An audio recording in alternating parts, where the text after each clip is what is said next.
This is Dennis Ramundi. I'm here with my co-host, Phil Goldberg, author of American Veda, our podcast, Spirit Matters, found at spiritmatterstalk.com. Our focus, contemporary spirituality. Our guest today, Yogi Amrit Desai.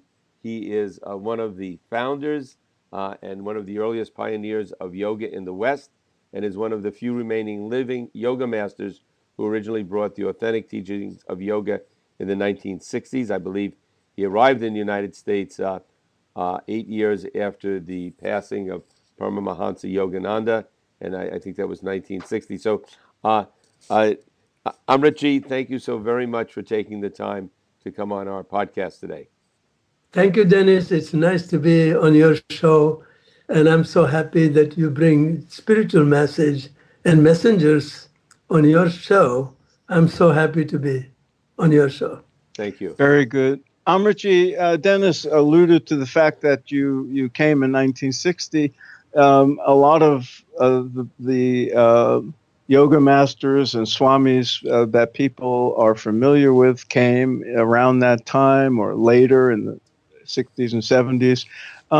You didn't come here with the originally to teach yoga. You came as a householder and an artist, and the yoga came later. I find that an interesting story. Perhaps you could fill us in on how that all came to be.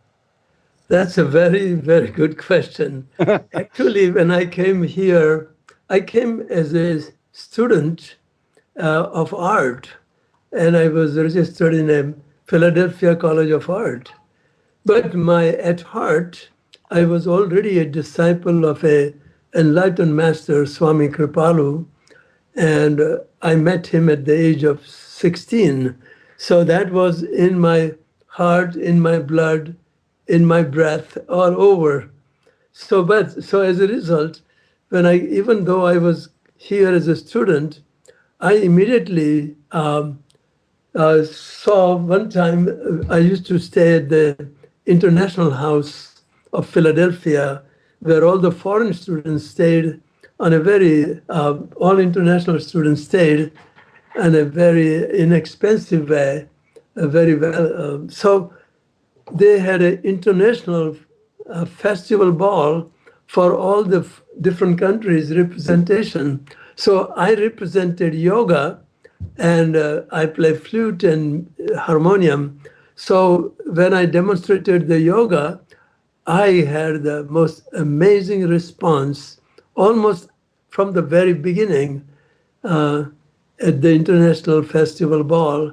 Many newspapers were there, and I was interviewed by different newspapers. I got interviews from the radios and television shows, and it took off really, really fast because of how I represented yoga, how it was practical, how it for health, for removing stress and inner conflicts that show up in everything we do, in love life, family life, work life, or social life.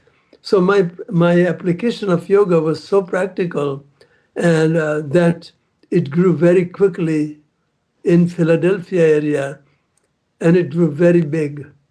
Well, Amritji, I was reading about you, and one of the things I read, which was very interesting, was that you first learned yoga from seeing a yoga chart on the wall and imitate as a young man, and imitating or doing what you saw and copying those postures. Is that right?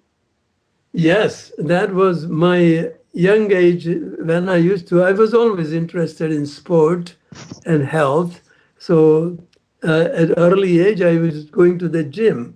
And our gym was extremely simple, like nothing like what you see in America. And it had one chart of yoga postures. And there were maybe about 20 yoga postures on it, most important ones. So I used to practice it just from seeing the photograph, and I got good at it. Wow, it's a great story.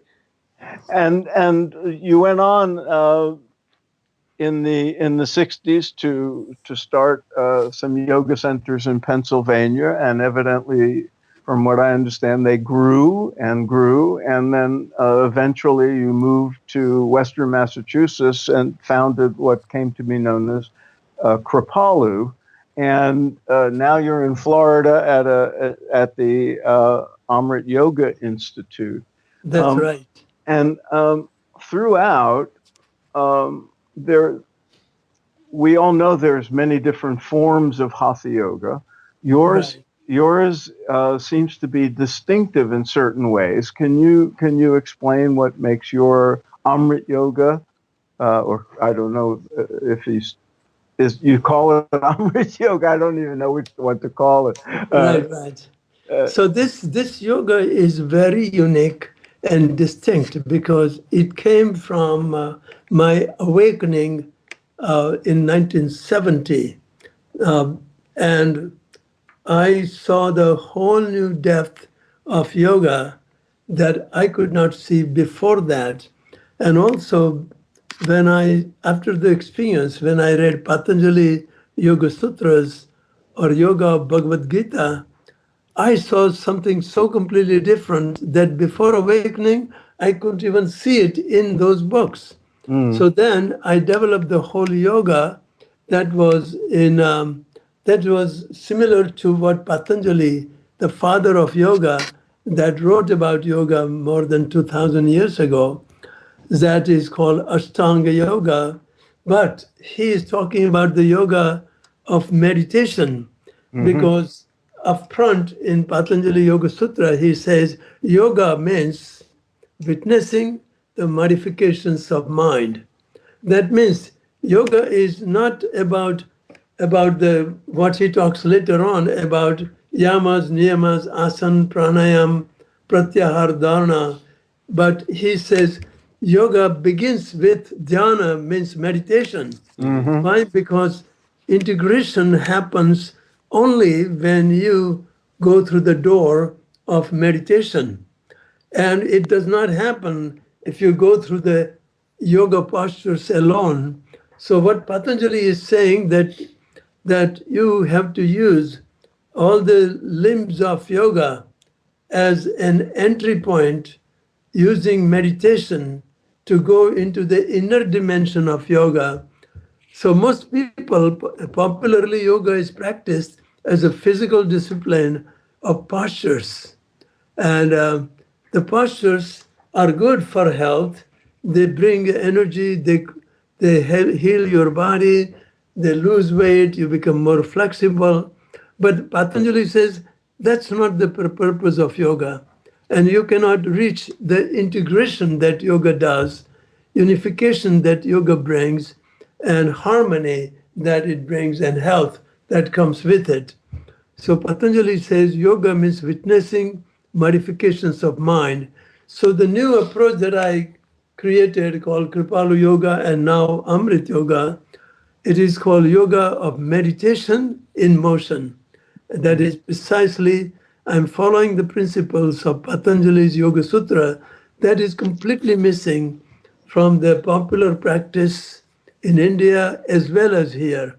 So I was recently in India, and when I taught that, all the scholars and philosophers and writers of the book, they began to see what is the original meaning of yoga.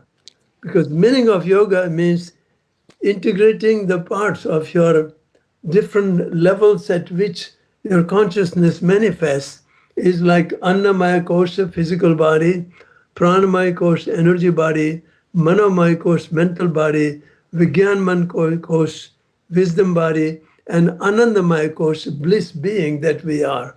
So how to bring harmony?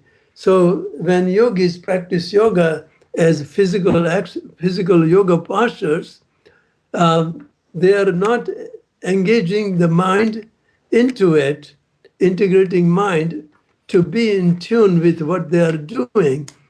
As a result, when people are practicing yoga postures, their mind is wandering, drifting away, thinking like, oh, I wish I had done this yoga before. I'm so stiff. I hate it. I'm too fat, so-and-so is doing better, I should practice. All those things, mind is practicing conflict and body is practicing yoga. It's not true. Yeah, Amrit, you described your yoga is postures as meditation in motion, but in the course of a day, if somebody comes to the Amrit Yoga Institute in Florida that you have, and they do a course, do they and you put them on a good daily routine? Is there a separate time where they just do meditation separate from the yoga asanas, or is the meditation done while they're actually doing the asanas? And if you do teach a meditation, what meditation do you teach? That's a very good question. I feel that meditation just done on a yoga pillow, most people when they practice meditation, they become calm, they become relaxed, they become integrated, they drop into meditative state, alpha or even deeper state. But when they come up, they do not know how to use the same meditation in in in the in the experiences and the situations they encounter in their life after the meditation is over. So such meditation, they get the benefit of relaxation, but not really actively working with the mind that happens in meditation in motion. So that is why most people who meditate, they do not know how to bring it in their life. And it is brought in their life because as long as their relaxation lasts, but I teach how to be in interaction with the motion that happens in the mind, in emotions, and in the body, and how to stay centered so that your mind doesn't take over and you stay integrated so that your body, mind, heart, and soul are functioning in harmonious interaction. So, is it correct do I understand you correctly that meditation in motion involves a certain mental practice while doing asanas? Exactly. Now you got it right away. Now, so So let me that ask. is why what we do is we are practicing meditation in encountering the motions in which the mind is, motions in which the body is. So you are witnessing your mind, witnessing your bodily reactions that come up, and you are learning how to go beyond it while your mind is acting, when your body is acting. So now you are learning how to practice meditation in action of the yoga mat that you cultivated on the yoga mat. Interesting. Now, let me follow up on that if I can, Dennis. Go ahead. Yep. In Patanjali, there actually are no asana postures as we have come to know them, and the one sutra about asana is about sitting to meditate. So, so how do you square that with meditation in motion?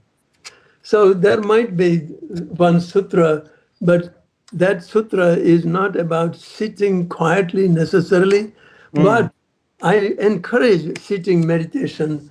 But what really begins to come into life in active meditation, that is what makes the real shift in life, is happens from moment to moment.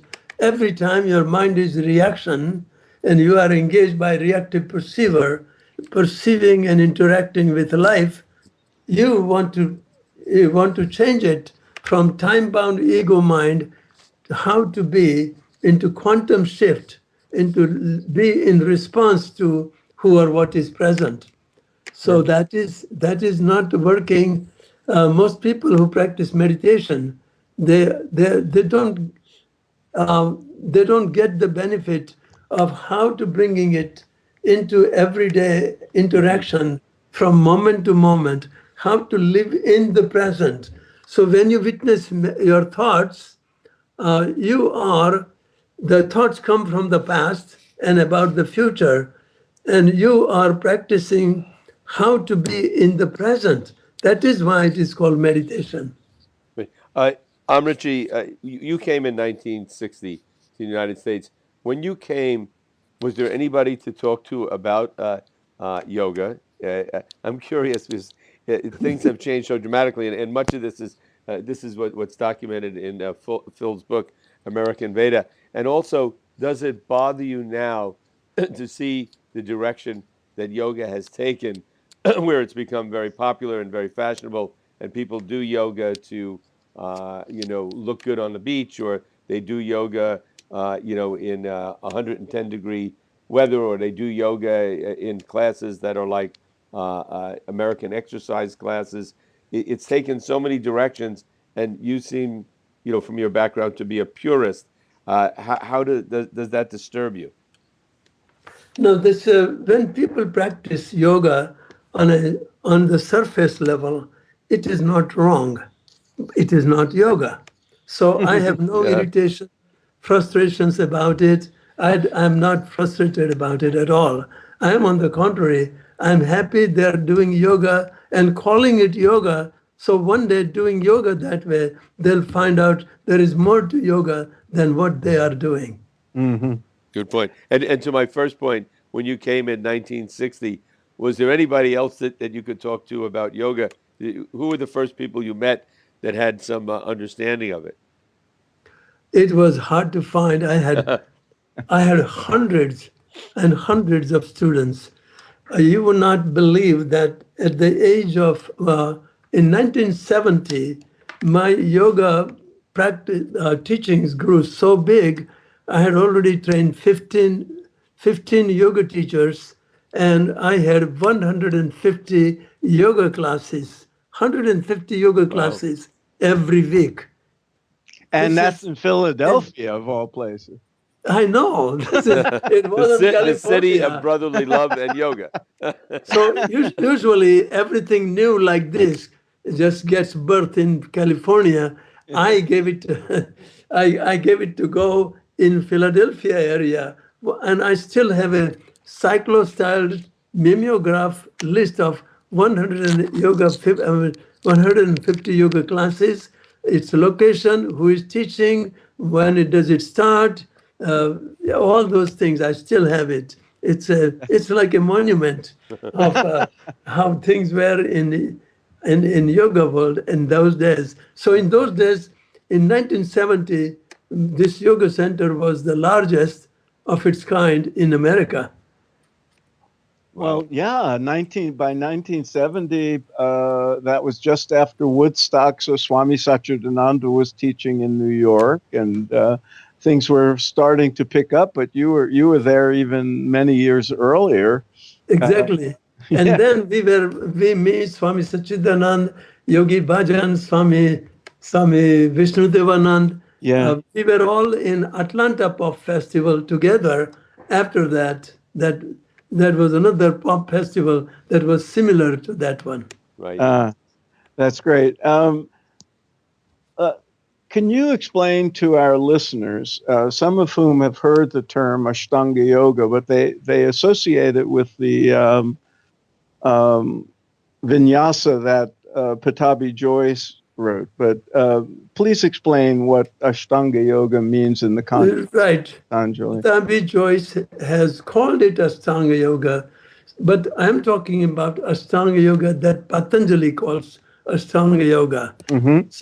So the Ashtanga, the translation of Ashtanga means 8-limbed yoga. Mm-hmm. So he's talking about the limbs. Tree has limbs, body has limbs.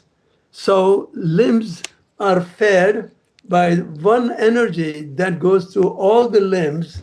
Therefore, when you practice yoga, you practice by connecting to the energy of prana in the body. So that is why my yoga is holistic yoga, and it can be holistic only, but popular yoga practices it as 8-step yoga. Mm-hmm. Yoga is not linear, one step after other. You cannot practice one step and be holistic or enter integration. Only way to enter integration experience that yoga is, you have to approach it holistically. And therefore, when you approach through the meditation, you are connecting to the energy which is animating the whole body, and therefore it becomes holistic. That is why you can call it also prana yoga, because when you connect to prana, in order to connect to prana, you have to go beyond mind. And then only you are connected to all the steps and all the levels of consciousness, like annamaya kosha, physical body, pranamaya kosha, manomaya kosha, vijnanamaya kosha, and anandamaya kosha. You connect to all of them. Right. Amritji, for somebody that's listening in that maybe has thought about, I want to start yoga, I want to do it right, I haven't ever done it before, but I'm inspired by the words of Amritji today. What would you recommend to them? Where should they go? And how much time should one give to yoga to get maximum benefit from it? So the purpose of yoga is to erase all the conflict-creating, stress-producing karmic impressions that we have collected in our karma body. So it is an ongoing, long-time process. So this yoga is to be practiced ongoingly, and every step of the way you disengage from your karmic memory bodies. That is, I call the part of the self-image or ego mind. You are getting the benefit. You are completing the practice of yoga every moment, from moment to moment. Amritji, on your website, it talks about the Amrit method, and also known as I Am Yoga. And it says it includes Amrit Yoga, Yoga Nidra, quantum breath meditation, and yoga therapy.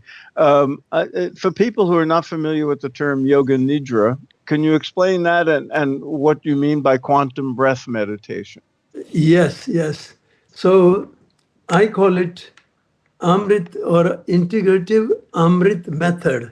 I Am Yoga. So the purpose of it is to create a quantum shift from doer, the ego mind, to non-doing power of prana being that we are. So the entire technique is how to create a quantum shift, and then the medium becomes only mind can be into quantum shift. It's not a rational shift. It is not a linear shift. It's a quantum shift, because when meditation is something you cannot do and keep doing to get into meditation. Meditation is a doing which is called the technique. And when technique works, you are no longer doing meditation. Meditation is happening. So that is what most people don't understand. So I have developed a Yoga Nidra technique where people learn how to go enter into the stress-free, zero stress yoga zone, where integration and experience of yoga happens. And when you get there, you have entered the domain of grace, where whatever affirmations you have, whatever prayers you have, are answered directly by the higher power. And therefore, you can dismantle some of the rigid habit patterns, self-destructive patterns, behavior patterns by going into Yoga Nidra. And I have been training this, and so many people have just changed their life amazingly. It's a miracle method where you can dismantle your rigid habit patterns by going first into alpha and below alpha brainwaves, where you are integrated. From that, you can erase the rigid habits that cannot be fought with or destroyed by